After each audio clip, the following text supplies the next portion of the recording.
Hola amigos y hermanos, todos en el Señor. Con esta misma música que terminamos la reflexión del sábado, después de ceniza, pasamos a la primera semana de Cuaresma. El 18 de febrero, domingo, Día del Señor. Y es el vídeo para nuestro orden, el 79. Estamos en el ciclo B de la liturgia de la Iglesia Católica del año 2018 y es Marcos, el número 1, capítulo 1, del 12 al 15. Dice así: en aquel tiempo el Espíritu empujó a Jesús al desierto y se quedó en el desierto 40 días, dejándose tentar por Satanás. Vivía entre alimañas y los ángeles le servían. Cuando arrestaron a Juan, Jesús se marchó a Galilea a proclamar el Evangelio de Dios y decía: se ha cumplido el plazo, está cerca el reino de Dios, convertíos y creer en el Evangelio. Marcos resume el inicio de la actividad pública de Jesús en unas breves líneas que no tienen desperdicio.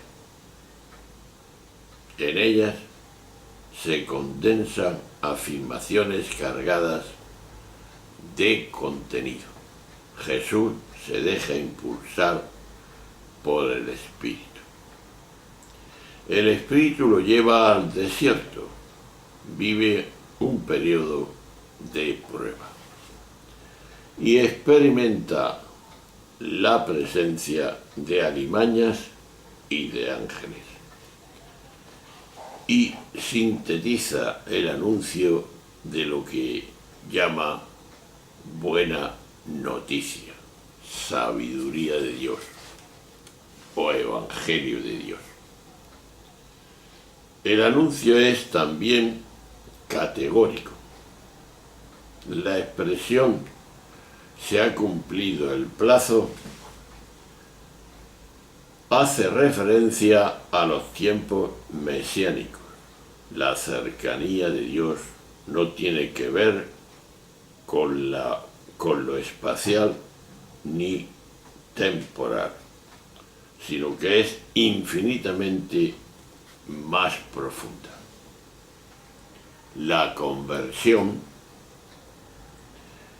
que coincide con creer en el Evangelio, significa aprender a mirar más allá de la mente.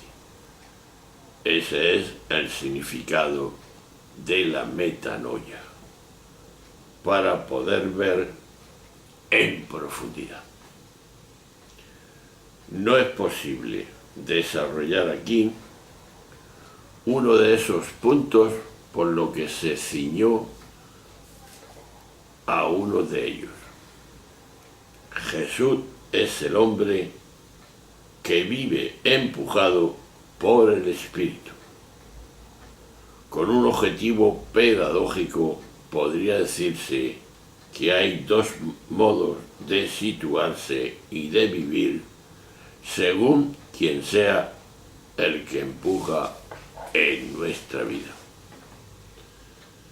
el ego o el espíritu. Es claro que detrás de ese modo de vivir late siempre una comprensión u otra acerca de nuestra identidad, lo que somos cada uno. y en último término de la realidad misma. Quien absolutiza el nivel de lo relativo no podrá verse sino como un proyecto particular o del ego. Quien percibe el nivel profundo se sabe uno con el espíritu. En el primer caso, la vida se ve como un objeto separado. En el segundo, se percibe como la verdadera entidad que cada uno somos. Según sea el modo de ver, aquí será aquello que impulse nuestra vida. O bien el ego se situará en el centro, buscando controlar y acomodar todo a su criterio, o bien permitiremos que la vida fluya y se exprese, dejándonos conducir por ella en una actitud que no es dejación, pasividad o resignación, sino algo que tenemos que entender fuertemente, sino sabiduría de Dios, que no es ignorancia.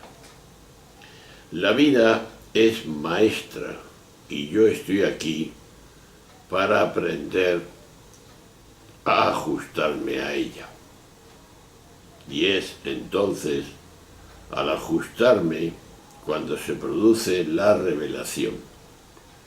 Soy uno con ella, la vida, el espíritu.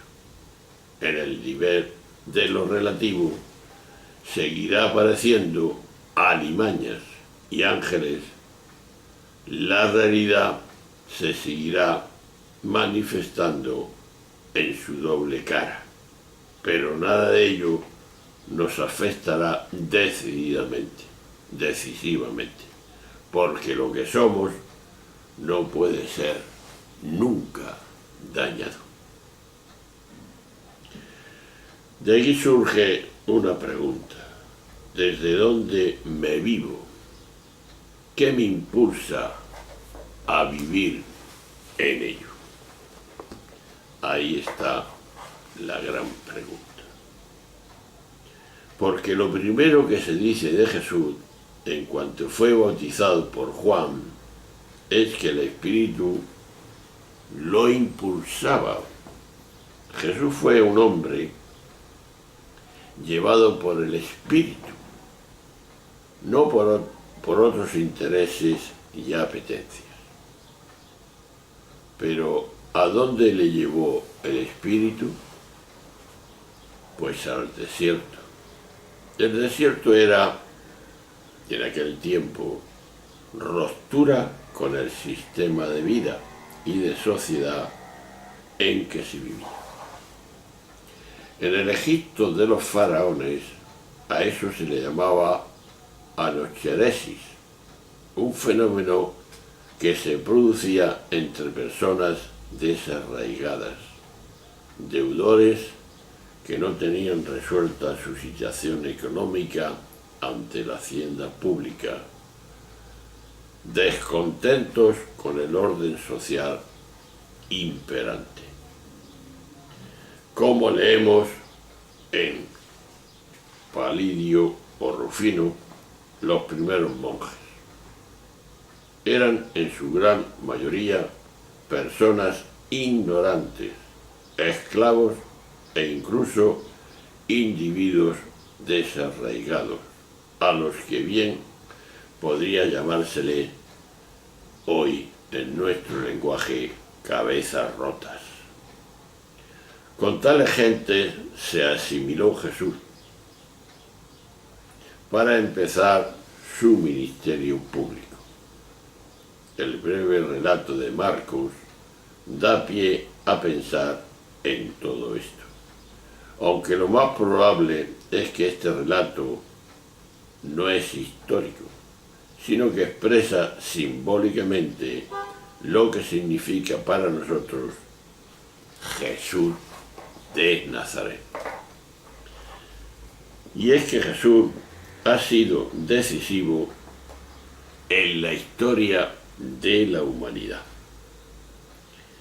Lo ha sido sobre todo por su forma de entender la vida, por su forma de entender las relaciones humanas, por su forma de entender el poder, el valor del dinero, que nos arrastra a todos. La extraordinaria importancia de los pobres, los últimos y los que sufren. Y también ha sido decisivo porque le dio un giro decisivo a la religión y a nuestra idea sobre Dios, que estaba equivocada. Tales cambios y tan asombrosos empezaron a fraguarse en la nocheréis, que el estado de ausencia ilegal que inició Jesús en el desierto. Concretando, podíamos decir, enseguida se puso a decir que ya estaba cerca el reino de Dios, el reino del Padre del cielo. Es la buena noticia porque es la noticia que anuncia una vida distinta, una sociedad distinta, una felicidad para todos, una esperanza para los pobres, los enfermos, los que sufren, los que ya han perdido toda esperanza. Y nos anuncia también lo que es decisivo, como es el Dios que nos reveló Jesús al poner como centro de su mensaje el reino de Dios, es decir, cómo es Dios y dónde podemos encontrar a Dios. ¿Dónde? Te lo supones, ¿no? En la solidaridad con los últimos de este mundo.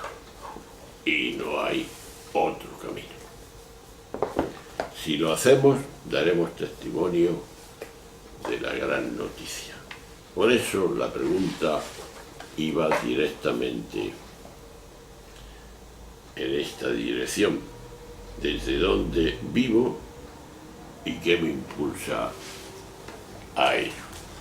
Pues ahí tenemos, hermanos, en este primer domingo de Cuaresma, el mensaje de Jesús para entrar de lleno en la Pascua del Señor.